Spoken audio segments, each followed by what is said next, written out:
ایک وہی شخص جو اقتدار چھوڑتا ہے اس کے بعد وہ غدار بن جاتا ہے۔ اب عبد الکریم کے پاس آپشن ہوتا ہے یا تو وہ ایران جائے یا دوبارہ پاکستان میں آ جائے۔ ایران کے لوگ بھی عبد الکریم کو یہ نہیں چاہتے کہ اب ہمارے پاس آئیں۔ باقاعدہ طور پہ پاکستانی حکومت کو جب یہ پتہ چلتا ہے کہ خان آف قلات غداری کرنا چاہتے ہیں تو خان آف قلات کے گھر پولیس بھیج دی جاتی ہے اور باقاعدہ طور پہ خان آف قلات کو گرفتار کیا جاتا ہے۔ بلوچستان کے اندر جو گیس کے ذخائر ان کو بند کر دیں گے یا بمبوں سے اڑا دیں گے، اور ناظرین انہوں نے ایسا ہی کیا۔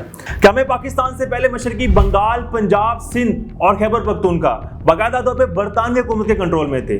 صوبہ بلوچستان وہ واحد ایک ریاست تھی جو برطانوی حکومت کے کنٹرول میں نہیں تھی۔ اس جو ریاست کا نام تھا وہ ریاست تھی قلات۔ اب ریاست جو تھی وہ ڈیوائیڈ تھی جس میں قلات، کھاران، مکران اور لسبیلا۔ جو سب سے بڑی ریاست تھی وہ ریاست آف قلات تھی۔ 1876 میں برطانوی حکومت کا خان آف قلات سے ایک معاہدہ ہوتا ہے جس میں باقاعدہ طور پہ یہ کہا جاتا ہے کہ آج کے بعد ریاست آف قلات کی آزادی کا احترام برطانوی حکومت کرے گی۔ کوئی بھی شخص اگر ریاست آف قلات کا دشمن ہوگا تو وہ برطانوی حکومت کا بھی دشمن ہوگا۔ اس کے بعد باقاعدہ طور پہ ریاست آف قلات ایک ایسی اسٹیٹ ڈکلیئر کر دی جاتی ہے جس کا کنٹرول برطانوی حکومت کے پاس نہیں ہوگا۔ ریاست آف قلات جو باقاعدہ طور پر خان آف قلات جو ہے وہ کنٹرول کریں گے۔ 4 اگست 1947 کو قائد اعظم محمد علی جناح کی باقاعدہ طور پر خان آف قلات سے میٹنگ ہوتی ہے۔ اس میٹنگ کو جو کنٹرول کرتے ہیں وہ لارڈ ماؤنٹ بیٹن کہتے ہیں۔ لارڈ ماؤنٹ بیٹن آج کے بعد یہ فیصلہ کرتی ہیں کہ 5 اگست کو ریاست آف قلات آزاد ہو جائے گی۔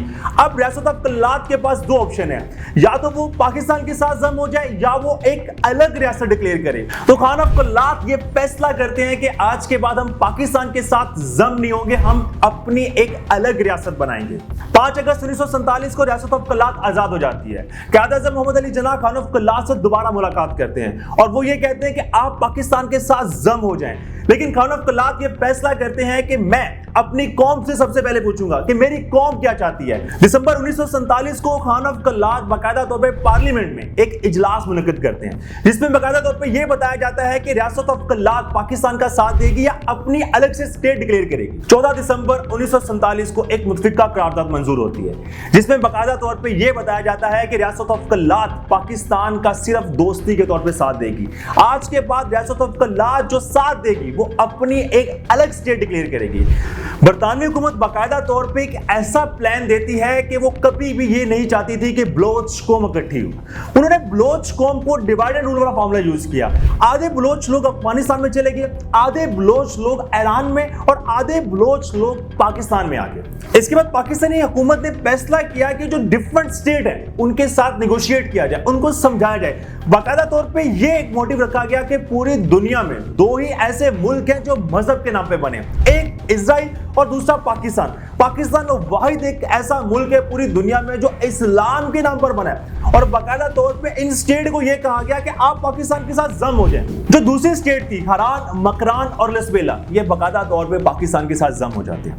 اب خان آف قلات وہ واحد ایک شخص ہیں جو اس بات پر مجبور ہو جاتے ہیں، ان کے پاس کوئی آپشن ہی نہیں بچتا، وہ لاسٹ میں پاکستان کے ساتھ ضم ہو جاتے ہیں۔ اب خان آف قلات کے اوپر اتنا زیادہ پریشر پڑتا ہے کہ 30 مارچ 1948 کو خان آف قلات یہ فیصلہ کرتے ہیں کہ آج کے بعد ہم پاکستانی اسٹیٹ کا ساتھ دیں گے اور پاکستان کے ساتھ ضم ہو جاتے ہیں۔ اب 15 اپریل 1948 کو خان آف قلات کا جو بھائی ہے عبد الکریم، وہ یہ فیصلہ کرتے ہیں کہ پاکستانی اسٹیٹ کے خلاف اب وہ ہتھیار اٹھائے گا اور بلوچ قوم کو اکٹھا کرے گا کہ ہم ایک آزاد الگ ریاست ڈکلیئر کرنا چاہتے ہیں۔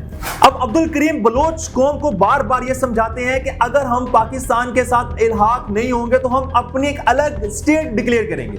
اب کچھ لوگ عبد الکریم کا ساتھ دیتے ہیں۔ اب جب پاکستانی اسٹیٹ کو پتا چلتا ہے کہ عبد الکریم بغاوت کرنا چاہتے ہیں تو کریک ڈاؤن شروع ہو جاتا ہے۔ عبد الکریم افغانستان بھاگ جاتے ہیں اور سوویت یونین سے ہیلپ لینا چاہتے ہیں کہ ہم کسی نہ کسی طریقے سے پاکستان کے اندر ایک الگ اسٹیٹ بنانا چاہتے ہیں اور آپ ہماری مدد کریں۔ سوویت یونین صرف دلاسے کے علاوہ عبد الکریم کو کچھ نہیں کہتی اور باقاعدہ طور پہ عبد الکریم کو افغانستان سے بھی نکال دیا جاتا ہے۔ اب عبد الکریم کے پاس آپشن ہوتا ہے یا تو وہ ایران جائے یا دوبارہ پاکستان میں آ جائے۔ ایران کے لوگ بھی عبد الکریم کو یہ نہیں چاہتے کہ اب ہمارے پاس آئیں۔ اب عبد الکریم واپس پاکستان چلے جاتے ہیں اور اس کے بعد پاکستانی عدالت کا جب سامنا کرتے ہیں تو 142 لوگوں کے ساتھ عبد الکریم کو گرفتار کر لیا جاتا ہے اور 10 سال کی قید سنائی جاتی ہے۔ یہ وہ لمحہ تھا جو بلوچ قوم کے کچھ لوگ نفرت کرنے لگے پاکستانی اسٹیٹ سے۔ اس کے بعد جو पाकिस्तान में जो सबसे बड़ा मेन इशू था वो 1 यूनिट स्कीम था। अब 1 यूनिट स्कीम क्या थी? अब क्या पाकिस्तान से पहले ये डिसाइड हुआ था कि जितनी भी स्टेट होंगी उनको बाकायदा तौर पे आजादी मिलेगी, उनका अलग गवर्नर होगा। लेकिन जब 1 यूनिट स्कीम बनी, इसके बाद जितने भी पाकिस्तान के सूबे थे उनको 2 सूबों में कन्वर्ट कर दिया, एक वेस्ट पाकिस्तान और एक ईस्ट पाकिस्तान। ईस्ट पाकिस्तान को बंगाल सेपरेट कर दिया गया और जो वेस्ट पाकिस्तान था उसमें पंजाब, सिंध, खैबर पख्तूनख्वा और बलोचिस्तान थे।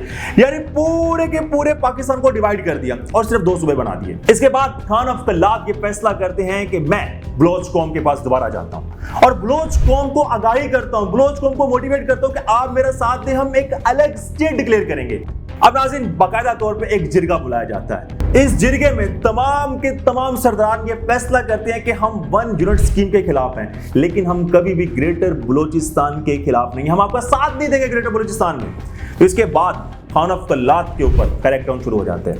बाकायदा तौर पे पाकिस्तानी हुकूमत को जब ये पता चलता है कि खान अफ कल्लात गद्दारी करना चाहते हैं तो खान अफ कल्लात के घर पुलिस भेज दी जाती है और बाकायदा तौर पे खान अफ कल्लात को गिरफ्तार किया जाता है। इसके बाद सड़कों पे भी घुमाया जाता है। जब बलोच कौम खान अफ कल्लात को देखती है कि खान अफ कल्लात को किस तरीके से उनको एक अजियत दी जा रही है, तो बलोच कौम के कुछ लोग हमला कर देते हैं पाकिस्तानी स्टेट के ऊपर और पाकिस्तानी फौज के ऊपर। इसके बाद बाकायदा तौर पे आपस में लड़ाई होती है और बताया जाता है कि 3 लोग उस वक्त हलाक होते हैं। शख्स जिसका नाम नौरोज खान था वो बाकायदा तौर पे पाकिस्तानी स्टेट के खिलाफ बगावत करते हैं और गुरिल्ला जंग लड़ना शुरू कर देते हैं। अब नवाब नौरोज खान को इस बात का पता था कि हम स्टेट के खिलाफ ऐसे लड़ नहीं पाएंगे, हम छुप छुप कर वार करेंगे, हम छोटी छोटी चौकियों पर हमले करेंगे। इसके बाद नवाब नौरोज खान पहाड़ों पर चले जाते हैं और पाकिस्तानी स्टेट के खिलाफ गुरिल्ला जंग लड़ना शुरू कर देते हैं। अब बाकायदा तौर पर नवाब नौरोज खान के साथ एक डीलिंग होती है और यह कहा जाता है कि आप पहाड़ों से वापस नीचे आ जाएं, हम आपके साथ निगोशिएट करना चाहते हैं, पाकिस्तान की हुकूमत आपके साथ निगोशिएट करना चाहती है। अब अयूब खान नवाब नौरोज खान को एक पैगाम भेजते हैं और ये कहते हैं कि हम आपके साथ एक डीलिंग करना चाहते हैं, निगोशिएट करना चाहते हैं। तो नवाब नौरोज खान अयूब खान की बात पर यकीन नहीं करते। अब अयूब खान ये कहते हैं कि हम हेल्प लेते हैं कुरान पाक का कि आप पहाड़ों से नीचे आ जाएं, हम आपके साथ डीलिंग करेंगे। इसके बाद पाकिस्तान की जो स्टेट, पाकिस्तान की हुकूमत, जो मार्शल लॉ का दौर था, अयूब खान, कुरान पाक को बीच में रखा जाता है और इसके बाद उन लोगों को जब पहाड़ों से नीचे उतार लिया जाता है तो उनको फांसी दे दी जाती है। बलोच कौम अपने बच्चों को ये बार बार तलकीन करती थी कि पाकिस्तानी स्टेट ने कुरान पाक का हेल्प लिया और ये कहा कि आप नीचे पहाड़ों से आ जाए, हम आपको आजाद कर देंगे, हम आपसे डीलिंग करेंगे। लेकिन बाद में क्या हुआ, उनको फांसी दे दी गई। अब जिस शख्स को बचपन में बलोच माएं बच्चों को बताती थी क्या वो स्टेट का साथ देगा, स्टेट के खिलाफ होगा। अब नाज़रीन, एक शख्स जिसका नाम शेर मोहम्मद मरी था, अब वो शख्स ये फैसला करते हैं कि बलोचिस्तान के लोग जो स्टेट के खिलाफ हैं उन सबको इकट्ठा किया जाएगा और बाकायदा तौर पे एक स्टेट बनाई जाएगी और गुरिल्ला जंग लड़ी जाएगी, जैसे कि पहले बलोच कौम के लोग जो बलोच लीडर थे पाकिस्तान के खिलाफ लड़ रहे थे। अब बाकायदा तौर पे बताया जाता है कि 1963 से 1969 तक एक गुरिल्ला जंग लड़ी गई जिसमें छोटी छोटी चोटियों पर पाकिस्तानी स्टेट, पाकिस्तानी फौज के ऊपर हमले किए गए। इसके बाद नाज़रीन अयूब खान का दौर खत्म होता है और जनरल याहिया का दौर आ जाता है। जनरल याहिया खान सबसे पहले प्लान ये करते हैं कि जो 1 यूनिट 1 स्कीम बनाया गया था इसको खत्म करते हैं और इसके बाद बाकायदा तौर पे ये कहा जाता है कि आज के बाद बलोच कौम अपना खुद फैसला करेगी। पाकिस्तान के 2 टुकड़े हो जाते हैं, ईस्ट पाकिस्तान और वेस्ट पाकिस्तान, यानी बंगाल और पाकिस्तान एक अलग सेपरेट हो जाते हैं। 1972 में पहली बार इलेक्शन होते हैं तो इस वक्त वो वाहिद एक हुकूमत थी जो बलोच कौम पहली बार अपना इक़्तिदार संभालेगी और हुकूमत आती है अताउल्ला मेंगल की। अताउल्ला मेंगल की जब हुकूमत आती है तो वो सबसे पहला फैसला ये करते हैं कि जो पंजाबी लोग बलूचिस्तान में थे उनको निकाला जाता है और बाकायदा तौर पे अपने लोगों को भर्ती किया जाता है। अब जब ये बात जुल्फ़िकार अली भुट्टो को पता चलती है, जुल्फ़िकार अली भुट्टो इस बात पे डर जाते हैं कि कहीं ऐसा ना हो कि अभी 1 साल पहले पाकिस्तान के 2 टुकड़े हुए, कहीं ऐसा ना हो कि बलोच कौम एक अलग सेपरेट मुल्क बना ले। अब इसके बाद अताउल्ला मेंगल की हुकूमत पर एक इल्जाम आयद किया जाता है कि सोवियत यूनियन और इराक के साथ मिलकर पाकिस्तान के 2 टुकड़े करना चाहते हैं और बाकायदा तौर पर जुल्फ़िकार अली भुट्टो अताउल्ला मेंगल की हुकूमत को गिरा देते हैं। 1 साल सिर्फ हुकूमत को होता है। अब ये वाहिद एक ऐसा मसला था कि पाकिस्तानी फौज और बलूचिस्तान के लोग अब स्टेट के खिलाफ जंग लड़ना शुरू कर देते हैं और बाकायदा तौर पे अब ये गुरिल्ला जंग नहीं है, अब ये जंग पाकिस्तानी फौज और बलोच कौम आपस में लड़ती है। अब नाज़रीन 1973 से 1977 तक एक जंग होती है जिसमें बाकायदा तौर पे 1 लाख पाकिस्तानी फौज हिस्सा लेती है और 55,000 बलोच लोग हिस्सा लेते हैं। अब नाज़रीन बताया जाता है कि 5500 लोग बलोच कौम के लोग हलाक होते हैं और इधर से पाकिस्तानी फौज के 3000 लोग हलाक होते हैं। अब नाज़रीन बताया जाता है कि 2 लाख अफराद जो थे वो बेघर हुए। इस जंग के अंदर जो सबसे ज्यादा नुकसान वो पाकिस्तानी स्टेट को हुआ था। जो पाकिस्तानी स्टेट को इस वजह से नुकसान हुआ कि उस वक्त बलोच कौम को कुचल तो दिया गया, लेकिन बलोच कौम की जो जहन में दिमाग में बैठ गया था कि पाकिस्तानी स्टेट हमारा साथ नहीं देगी, हम आज के बाद स्टेट के खिलाफ जंग लड़ेंगे, एक अलग अपनी रियासत डिक्लेयर करेंगे। लेकिन नाज़रीन इसके बाद जो दौरे हुकूमत आता है वो जनरल ज़िया का आता है। जनरल ज़िया वो वाहिद एक शख्स थे जिन्होंने बलोच कौम सर के ऊपर हाथ रखा और आम माफी का ऐलान किया और ये कहा कि कोई भी बलोच कौम जो अफगानिस्तान चली गई है या ईरान चली गई है वो वापस अपने मुल्क में आए और इसके बाद अपने मुल्क में आकर खुशहाल रहें। अब नाज़रीन वो वाहिद एक ऐसा पल था कि जो जनरल ज़िया के दौर में बलोच कौम पाकिस्तानी स्टेट के खिलाफ नहीं, पाकिस्तानी स्टेट का साथ देने लगी। अब नाज़रीन 1992 के अंदर नवाज शरीफ की हुकूमत आती है। अब गवादर पे एक ऐसा प्रोजेक्ट दिया जाता है कि बलोच कौम को बहुत ज्यादा जॉब क्रिएट होगी और बलोच कौम की फ्लॉ बहबूद के लिए काम होगा। इस प्रोजेक्ट का नाम डीप सी पोर्ट रखा गया, यानी यहाँ पे एक ऐसी बंदरगाह बनाई जाएगी जो पूरा एशिया को कंट्रोल करेगी। यहाँ पे अफगानिस्तान, ईरान, पाकिस्तान, यहाँ पे सब लोग अपने बंदरगाह तिजारत का सामान जो उतार सकते हैं और सामान को भेज सकते हैं। लेकिन नाज़रीन जब पॉलिसी बनाई गई वो पॉलिसी ऐसी थी कि बलोचिस्तान हुकूमत के कंट्रोल में नहीं था, ये सारे का सारा कंट्रोल इस्लामाबाद में था। अब नाज़रीन जो बलोच कौम को उस वक्त नौकरी दी गई वो लेबर की दी गई और बाकायदा तौर पे जो कंट्रोल था वो बताया जाता है कि पंजाबियों के पास कंट्रोल था। अब नाज़रीन बलोच कौम और बलोच सियासतदान बाकायदा तौर पे वफाक को एक खत लिखते हैं और ये कहते हैं कि हमें कुछ कंट्रोल दिए जाए, अगर आप हमें कंट्रोल देंगे तो आवाम हमारा साथ देगी।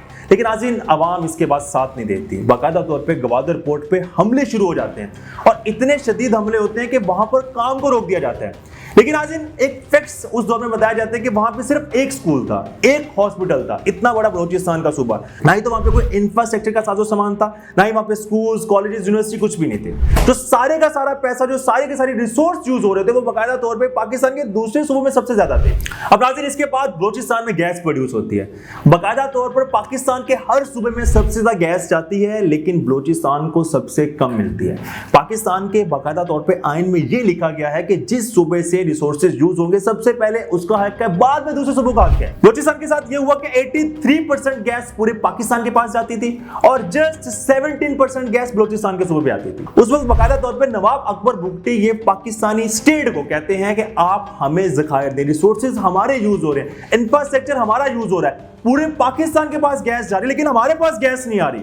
अब नाज़रीन बलोचिस्तान लोग पाकिस्तानी स्टेट को ये चैलेंज करते हैं और ये कहते हैं कि आज के बाद हम बलोचिस्तान के अंदर जो गैस के ज़खायर इनको बंद कर देंगे या बम्बों से उड़ा देंगे, और नाज़रीन उन्होंने ऐसा ही किया। अब जब पाकिस्तान को इस बात का पता चला तो पाकिस्तान ने सीरीज के साथ क्या किया कि उन लोगों पर दोबारा से हमले करना शुरू कर दिए और ये कहा कि आप स्टेट के खिलाफ हो गए, आप स्टेट के अंदर जो है एक अलग से स्टेट बनाना चाहते हैं। इसके बाद नाज़रीन जनरल परवेज मुशर्रफ की हुकूमत आती है। अब जनरल परवेज मुशर्रफ की भी वही सेम पॉलिसी होती है जो आज से कुछ साल पहले पाकिस्तानी स्टेट पॉलिसी अपनाती थी। अब बाकायदा तौर पे बलूचिस्तान के साथ वही सेम हरकत होती है। जब नवाब अकबर बुगटी सदर मुशर्रफ के पास जाते हैं और ये कहते हैं कि ये हमारे ज़खायर हैं, आप हमें दें, तो मुशर्रफ ये कहते हैं कि आज के बाद आप उन ज़खायर पर हमला नहीं करेंगे, उन पर नजर नहीं जमाएंगे। लेकिन नाज़रीन एक बात जो बाकायदा तौर पर बताई जाती है कि नवाब अकबर अली बुगटी को कत्ल तो कर दिया गया, लेकिन 1977 के अंदर नवाब अकबर बुगटी वो वाहिद शख्स था जब पूरे सूबे के अंदर एक गवर्नर राज लगाया गया, तो वो गवर्नर राज नवाब अकबर अली बुगटी थे उस वक्त बलूचिस्तान के गवर्नर। लेकिन नाज़रीन पाकिस्तानी स्टेट की आज तक पॉलिसी की समझ नहीं आई कि वही शख्स जो आज से कुछ साल पहले होता है मुहिब्बे वतन होता है, एक वही शख्स जो इक़्तिदार छोड़ता है उसके बाद वो गद्दार बन जाता है। नवाब अकबर अली बुगटी के साथ भी यही हुआ। हुकूमत में जब थे मुहिब्बे वतन थे, हुकूमत से बाहर थे तो बाकायदा तौर पे ये बताया गया कि ये शख्स एक अलग से स्टेट बनाना चाहता है और बाकायदा तौर पे इंडिया के साथ इल्हाक करके कहा गया कि इंडिया के साथ बलूचिस्तान को जम करना चाहता है, अलग पार्टीशन करना चाहता है, अलग टुकड़े करना चाहता है, तो इसकी बिना पर ऑपरेशन किया जाएगा और बुगटी को बाकायदा तौर पे इस ऑपरेशन में हलाक कर दिया गया। लेकिन आज जब बुगटी को हलाक किया गया 2006 के बाद आज तक पाकिस्तान के हालात ऐसे हैं कि वहां पे बलोच कौम, बलोच लोग, बलोचों का नजरिया इस बात पे है कि हम पाकिस्तानी स्टेट का साथ नहीं देंगे, पाकिस्तान की स्टेट के खिलाफ होंगे, हम बंदूक उठाएंगे। लेकिन नाज़रीन यहाँ पे सवाल ये आता है कि इनको किस तरीके से रोका जा सकता है। तो वक्त वो बात वो वक्त नहीं बोलती जब जनरल जिया का दौर आया था। जनरल जिया ने आम माफी का ऐलान किया था और कहा था कि अब सब लोग मिलकर काम करें, हम आपका साथ देंगे, स्टेट आपका साथ देगी, हम आपका साथ देंगे। नाज़रीन, वाहिद एक ऐसी वजह है, अगर पाकिस्तानी स्टेट, पाकिस्तानी हुकूमत इस वक्त आम माफी का ऐलान करती है तो दोबारा ये बलोच कौम, ये हमारे लोग, सब लोग इकट्ठे हो जाएंगे और पाकिस्तान की खुशहाली के लिए सब लोग काम करेंगे। होपफुली नाज़रीन, आज आपको हमारी इंफॉर्मेशन और व्लॉग पसंद आया होगा। अगर अपने कमेंट में इजहार करना चाहते हैं कि बलूचिस्तान के साथ क्या ऐसे इशू है, क्या कौन सी ऐसी पॉलिसी जो पाकिस्तान के खिलाफ थी, कौन सी पाकिस्तान के साथ थी, तो अपने कमेंट में इजहार जरूर कीजिएगा। Thank you so much. Allah Hafiz.